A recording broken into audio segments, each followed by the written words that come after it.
మనసులో ప్రార్థన, ఆత్మలో ప్రార్థన. మనసులో అంటే మీరు ముందు అనుకుంటారు కొన్ని మాటలు, అవే చేస్తారు. ఆ ప్రార్థన దేవుని దగ్గరికి వెళ్ళదు.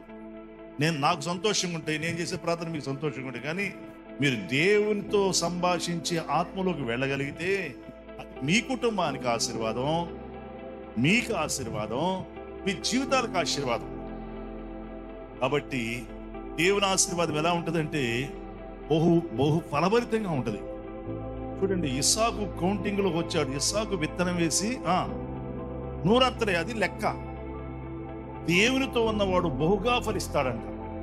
ఎవడు నా యందు నిలిచిండునో నేను ఎవరి యందు నిలిచిండో వాడు 100% 100 కాదు, 50% అని లేదు.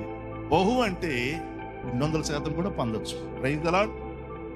నీకు తెలియదు అన్నమాట. దేవుని చేతిలో పడ్డావంటే నీకు తెలియకుండా నీ ఆస్తి పెరిగిపోతుంది, భౌతికంగా నీ యొక్క సమాధానం పెరిగిపోతుంది, నీ విశ్వాసం పెరిగిపోతుంది, నీ త్యాగం పెరిగిపోతుంది.